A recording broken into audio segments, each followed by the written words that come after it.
हाँ जी, नमस्कार। कैसे हैं आप लोग? आज हम अपने राजस्थान ज्योग्राफी का तीसरा टॉपिक राजस्थान का अफवाह तंत्र का तीसरा भाग आंतरिक अफवाह तंत्र पढ़ने वाले हैं। पहले हम लोग बंगाल की खाड़ी अफवाह तंत्र और अरब सागर अफवाह तंत्र कंप्लीट कर चुके हैं।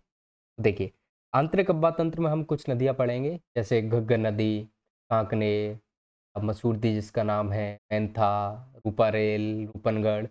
ये प्रमुख प्रमुख कुछ नदियाँ हैं जिनके बारे में हम लोग अच्छे से कवर करेंगे। देखिए, शुरुआत करेंगे हम अपनी कौन सी नदी से? घग्गर नदी, जो कि सबसे बड़ी आंतरिक अववाह की नदी है। देखिए, आंतरिक अववाह की नदियाँ होती कौन सी हैं? वे नदियाँ जो किसी भी सागर या महासागर में जाके नहीं मिलती हैं, किसी रेगिस्तान या कहीं भी नॉर्मल जगह पे जिनकी समाप्ति हो जाती है, उनको आंतरिक अववाह की नदियाँ कहा जाता है। इसमें सबसे पहली है हमारी घग्गर नदी। देखिए, घग्गर का उद्गम होता है कहाँ से? शिवालिक पहाड़ी। और ये कहाँ स्थित है? हिमाचल प्रदेश में। कौन सी पहाड़ी? शिवालिक पहाड़ी, हिमाचल प्रदेश। यहाँ से घग्गर नदी का उद्गम होगा। इसके बाद घग्गर नदी हनुमानगढ़ में प्रवेश करेगी राजस्थान में, और एक तलवाड़ा झील का निर्माण करती है हनुमानगढ़ में ही। इसके बाद हनुमानगढ़ में ही इसके किनारे भटनेर दुर्ग स्थित है। श्री गंगानगर में जाएगी। उसके बाद अनूपगढ़ अब जिला समाप्त हो गया है, तो अब ये सीधी उसके बाद कहाँ जाएगी? पाकिस्तान जाएगी। तो राजस्थान की जो अंतर्राष्ट्रीय नदी के रूप में भी इसको मान्यता प्राप्त है, ऐसी नदी जो एक राज्य से दूसरे देश में प्रवेश करती है, तो घग्गर नदी। उद्गम कहाँ से? शिवालिक पहाड़ी, हिमाचल प्रदेश से। देखिए, राजस्थान में कहाँ से प्रवेश करेगी ये? तलवाड़ा से। तहसील है टिब्बी, हनुमानगढ़ में स्थित है। इसके किनारे कालीबंगा, पीलीबंगा और रंगमहल सभ्यता। तो कौन सी सभ्यता का विकास हुआ है इसके किनारे? कालीबंगा, पीलीबंगा और रंगमहल सभ्यता।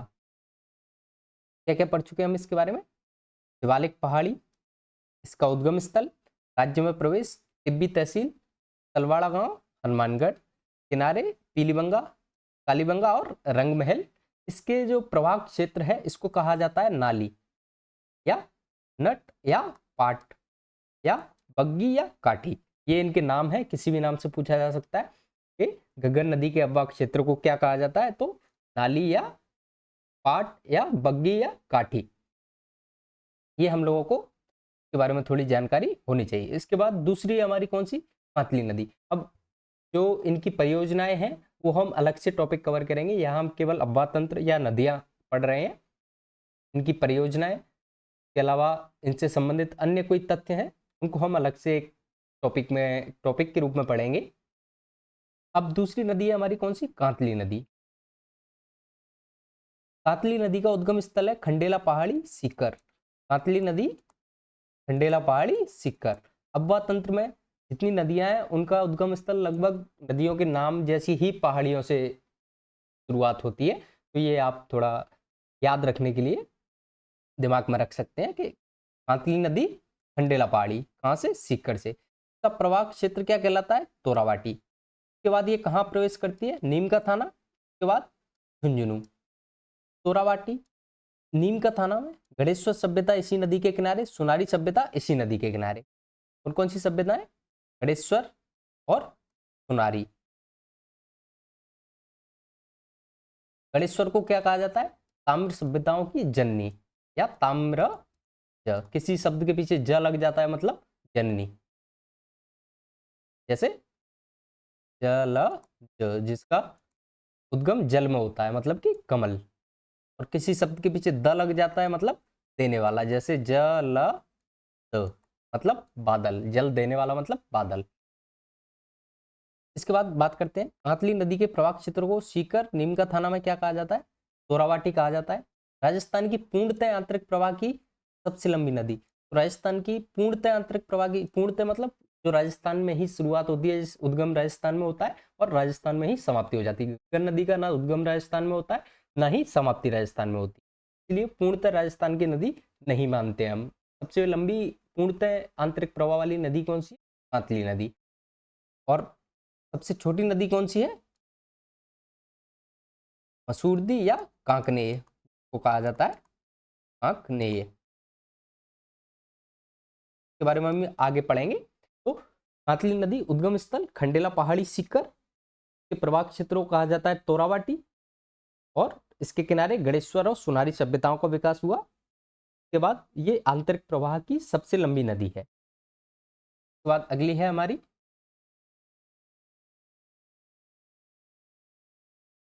कांकनी या मसूरदी नदी, या कांकने भी कहा जाता है इसको, या मसूरदी भी कहा जाता है इसको।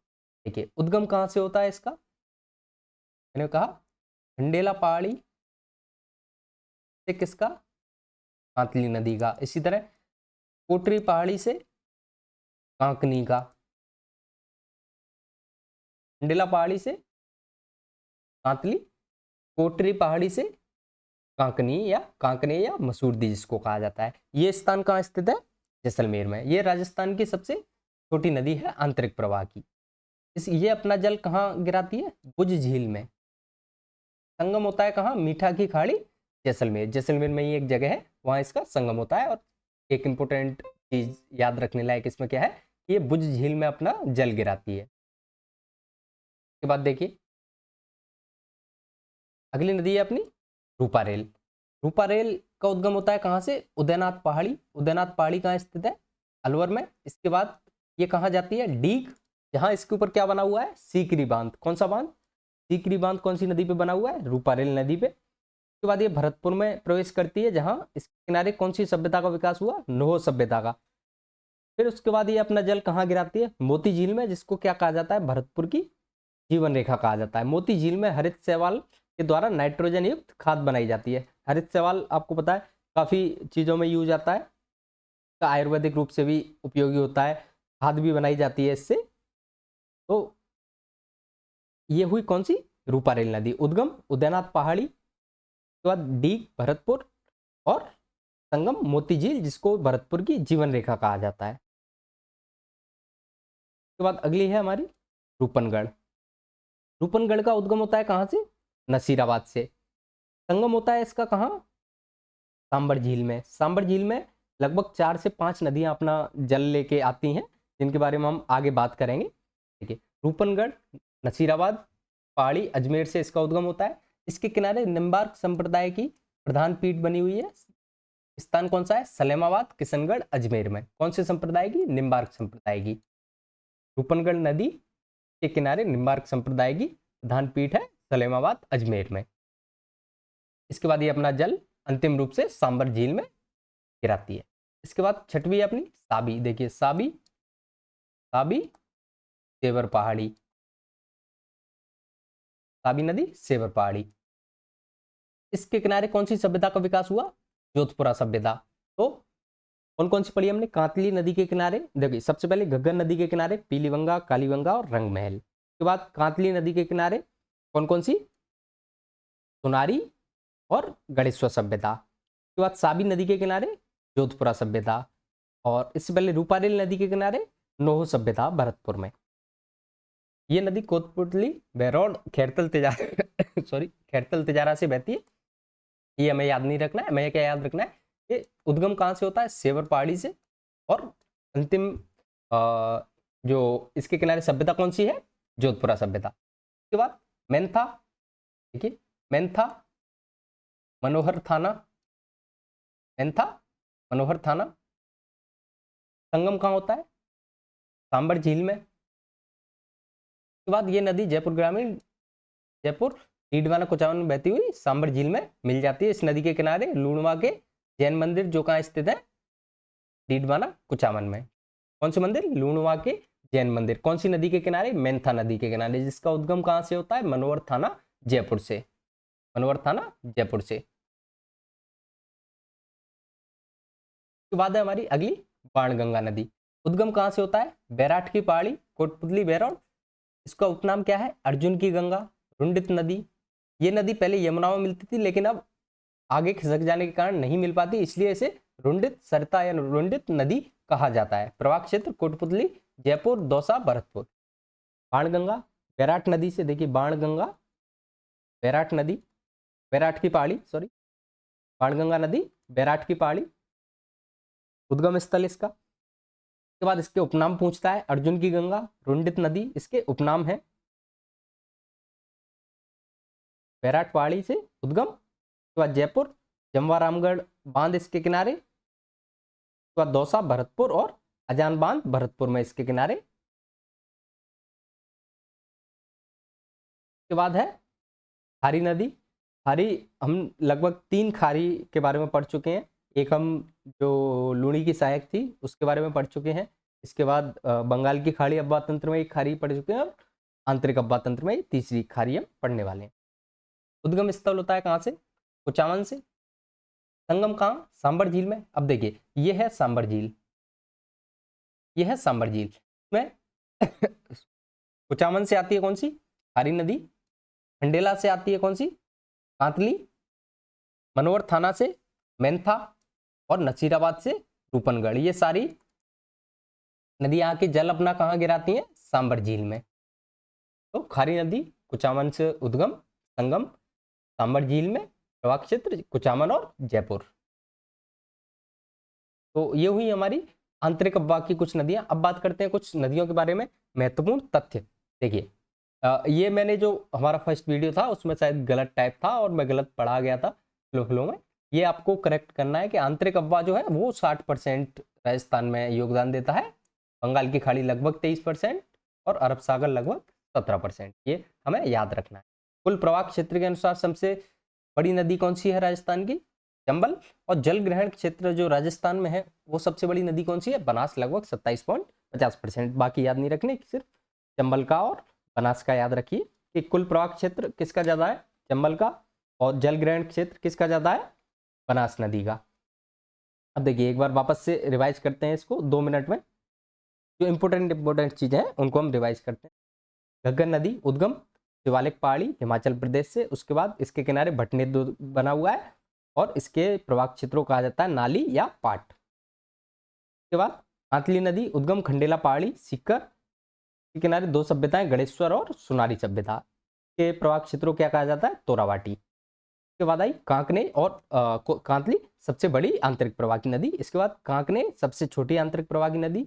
उद्गम होता है कोटरी जैसलमेर से, उस झील में अपना जल गिराती है, जैसलमेर में स्थित है। रूपारेल नदी उदयनाथ पहाड़ी अलवर से उद्गम। उसके बाद डीग और भरतपुर संगम होता है मोती झील में, जिसको क्या कहा जाता है? भरतपुर की जीवन रेखा कहा जाता है। उसके बाद रूपनगढ़ उद्गम होता है कहाँ से? नसीराबाद पहाड़ी अजमेर से। निम्बार्क संप्रदाय की पीठ कौन सी? सलेमाबाद अजमेर में स्थित है। उसके बाद संगम होता है कहाँ? सांबर झील में। उसके बाद कौन सी आई? साबी देवर पहाड़ी के किनारे जोधपुरा सभ्यता का विकास हुआ। इसके अलावा कोटपुतली और खैरतल तिजारा यहाँ इसका प्रवाह क्षेत्र है। उसके बाद मेंथा मनोवर थाना जयपुर से। संगम कहाँ होता है? सांबर झील में। और ये लूणवा के जैन मंदिर कौन सी नदी के किनारे स्थित है? मेंथा नदी के किनारे। कहाँ स्थित है? डीडवाना कुचामन में। उसके बाद बाणगंगा बैराठ की पहाड़ी और कोटपुतली बैरौड़ जयपुर और दौसा भरतपुर के नाम याद रखने, अर्जुन की गंगा और रुंडित नदी। और अजान बांध भरतपुर इसी नदी के किनारे बना हुआ है। इसके बाद अलावा जमवारामगढ़, 2 बांध याद रखने हैं इसके। उसके बाद खारी नदी कुचामन सांबर झील में अपना जल गिराएगी। सांबर झील की हमने 4 नदियां पढ़ी, कुचामन से खारी नदी, खंडेला से खंडेला नदी, कांतली नदी के अलावा खंडेला से खंडेला नदी, मेंथा से मेंथा नदी मनोहर थाना से। इसके बाद जो नसीराबाद पहाड़ी है वहां से रूपनगढ़ नदी। कौन कौन सी नदियां पड़ी? खारी, खंडेला, मेंथा, रूपनगढ़। खारी, खंडेला, मेंथा और रूपनगढ़ 4 नदियां हैं। कौन कौन सी? खारी कुचामन से, खंडेला खंडेला पहाड़ी से, मेंथा मनोहर थाना से और रूपनगढ़ नसीराबाद अजमेर से। रूपनगढ़ ये। और सबसे अधिक जल ग्रहण क्षेत्र वाली नदी कौन सी? कुल प्रवाह क्षेत्र वाली चंबल। और जल ग्रहण क्षेत्र जो राजस्थान में है वो कौन सी? बनास 27.50। तो ये हुआ आज हमारा सॉरी अब्बा तंत्र का टॉपिक समाप्त। इसके बाद हम झीलें बाद में कवर करेंगे। उससे पहले एक इंटरेस्टिंग अच्छा टॉपिक कौन सा? राजस्थान के उद्योग मैं चाहता हूँ कि हम लोग कवर करें। और आप बता सकते हैं कमेंट में कि अगला टॉपिक कौन सा पढ़ना है, या आप उद्योग पढ़ना चाहते हैं या झीलें पढ़ना चाहते हैं या पशु संपदा के अलावा खनिज, जो भी आपका पसंद है या जिस हिसाब से भी आपको लगता है कि हमें ये टॉपिक का अगला कवर करना चाहिए तो हम कवर करेंगे। तो मिलते हैं अगली वीडियो में। धन्यवाद।